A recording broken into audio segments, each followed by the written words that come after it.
everyone, this is my second blog on grief, and today's blog is going to be on the continuous bond in grief.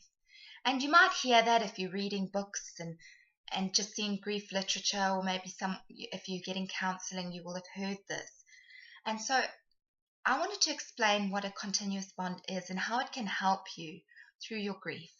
And I want to just start by saying that this is not religion specific or culture specific. This is something that you can take or use or whatever you want, and just listen to what I have to say and make it work for you. But as I said in my first blog talking about grief, I've been through a lot of grief, so I'm giving you things that have really worked for me, that's really resonated with me, as well as things I've learnt. And so I've had a bit of insight into what works for other people and why these things have been explored and researched to being effective. So the continuous bond is, I like to look at it like creating a new relationship with the deceased loved one, a person that was significant to you. And I think this is so important because there's often what I think is unfinished business. You could have had a great relationship with the person who's passed away, but there's always things that regrets and things that you feel guilty about. We sort of get, us in grief, we get so bogged down with guilt and the woulda, shoulda, couldas, I call them. If only I'd done this, or if I'd said this, or why didn't I do that? And we rack ourselves with guilt for so many things. And we feel like we're just never going to have that opportunity again to talk to that person. And some of us find it very difficult to live with. And a lot of us, depending on your religion or your faith, or even if you are religious and believe in an afterlife, you wonder if your loved one is in that afterlife. You wonder if they're at peace. You wonder if they're in pain anymore. You wonder what it was like. You wonder if they're watching over you. You want to share things that are happening in the future. If you've got kids or things like that, or you've got milestones and birthdays and weddings and things happen, and it's just so dreadful thinking that these loved ones are not going to be with us in those moments, or not going to witness those things. Or maybe you had an opportunity and now the opportunity's been missed. So there's so much unfinished business that happens with grief that you've got to work through inherently on your own. You've got to figure out how to live with these things. And that's why there's so many mixed emotions with grief. Things come up left, right, and center for you all the time because of these complicated things. It's not just trying to process someone dying and how they died. It's now trying to process how to live without them. And that, I would say, is the trickiest part. And I always say to people, the people supporting people in grief, people who want to know about my grief, is I found like when you first lose someone, it's awful. You go into this numb shock, and many people will feel different things, but you're just not yourself. You're not there. Things are just so overwhelming for you, and you're in an absolute numb shock. That's the best way to describe it. Some people get out of that quicker than others. I feel even like the first year was a bit of a blur for me. But that real shock where I just couldn't eat for 3 days, I didn't want to see anything. I didn't really care about anybody else's feelings. I just was in absolute denial. I couldn't imagine that this has happened. I kept thinking I'd wake up and it would be gone.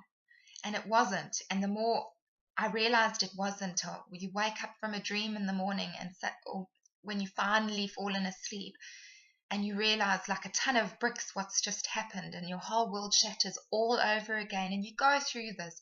It's very painful. And the first month, I'd say, you're just in and out of this real state of shock.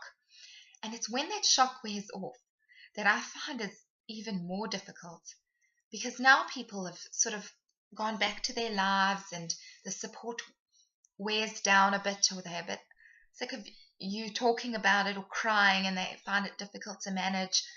A month was for me, but this could be for anybody, any time zone. But there is a time when the support sort of dwindles and you're left with this emptiness, you're left with this finality, you're left with all that future stuff that I'm talking about, that loss of that relationship and what that meant to you, that sort of goes. And even if if you were to get support, I think that emptiness still remains. What do you do with that? And this is where the continuous bond is just so important, and something I found so pivotal in my healing, and something I still have today. And I want to share that with you. And a continuous bond, I think I mentioned that it's a new relationship. It's creating a new relationship with the person that's gone, because they're not gone. Whatever your belief, they're not gone. They're in every memory, they're in every future step you take, whether you're conscious of it or not. If they're a relative, especially a parent or a child, they're in your genes, they're in your blood, they're in your facial expressions. You remind yourself of that person, and it's just a constant thing, and that person is with you all the time. If you believe in energy, their energy is with you. If you believe in some form of heaven, or that they're watching over you, they're with you. Or if they're on some journey, an afterlife journey, they're there, they're somewhere out there that is not in this tangible world.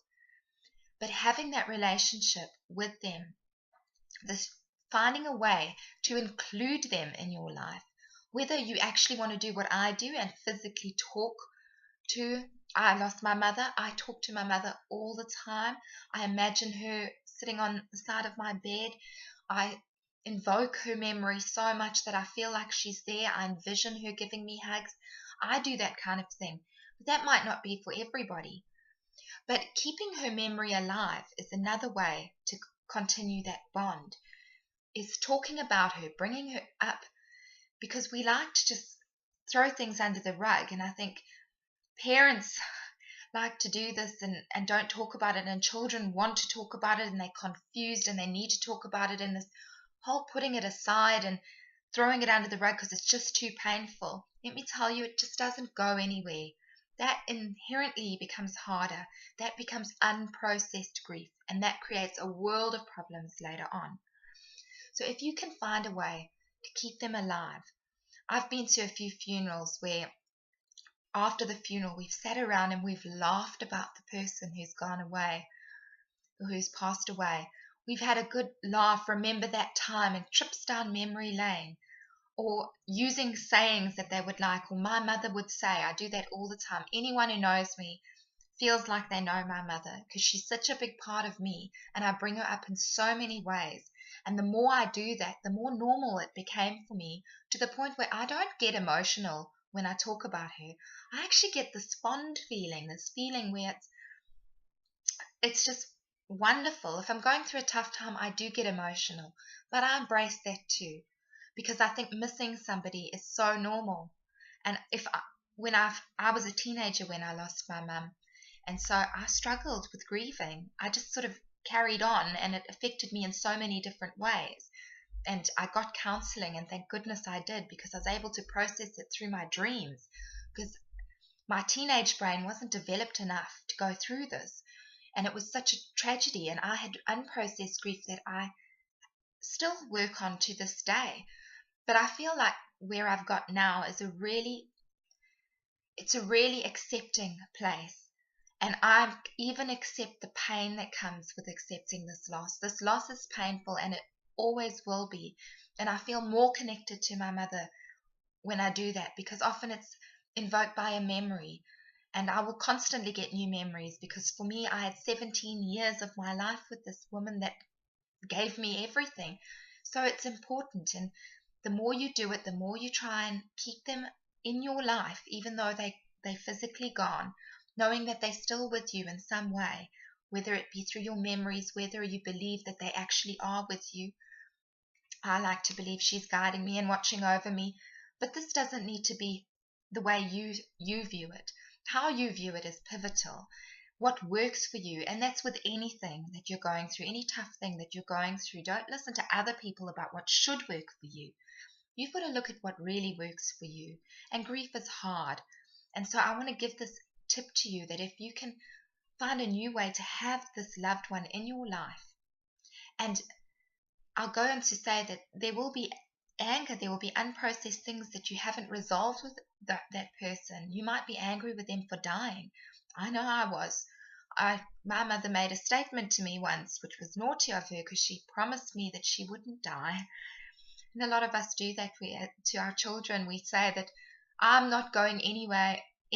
I'll be one of those people who live to 110, and I had a question, what happens to me, because I didn't have a father in my life.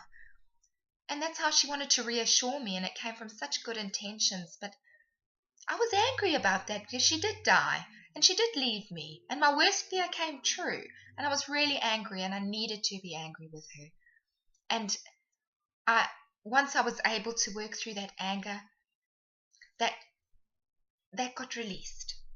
So you'll have not so pleasant things come up sometimes. You'll have really wonderful things. You'll have wonderful things that just become so painful because they won't happen anymore. So much. Be prepared for those mixed emotions. Be prepared for this to be quite a tough process. Who am I kidding? It is a tough process. And at times it'll continue to be tough. But you are tough. You are tougher than that. And death is a part of life. And we have everything we need in our inner resources to tackle this. It's natural. And when something's natural, we are built to cope with it. What stops us coping is those external things, society and the woulda, shoulda, couldas, and all of that stuff that are telling us how we should be. When if we just tap in, get rid of logic, get rid of rationality, get rid of everything that you've been taught and go within. Trust your gut. Do what you need. Honor what you need. Do what feels right for you. And so in time, if you can start to incorporate this loved one in your life and keep that bond continuous and form this new relationship with how you move forward with them in the future, this will be really healing for you. It'll be a way of honoring them and accepting them, still being a part of your life, because just because they go physically doesn't mean they're gone. They're not gone up here or in here. They're not gone. They'll be in everything. If they're your family, they'll your genetic structure or the way you were raised. They are you. We're all connected. So keep that connection alive. Don't shy away. Don't be afraid of the pain. The pain and the experiencing of the pain is what will heal you.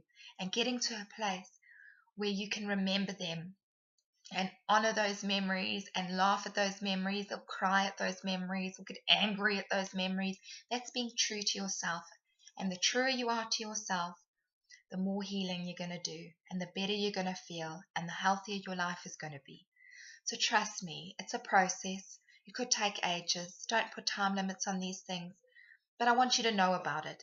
And I want you to know that you can get through this. And the future, it comes.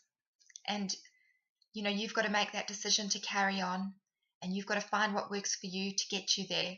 But you will, and you can. If you make that decision, you 100% can get there. So you have my biggest hugs and sympathies, and I hope this has been helpful. If you would like me to write about anything on grief, I'm going to do a bit of a series on them to try and share my experience.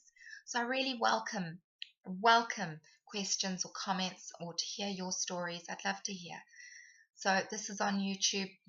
I've also got a Facebook page, Thoughts from a Therapist, so if you want to like that, and you get a whole bunch of mental health and well-being stuff as well in some of my written blogs.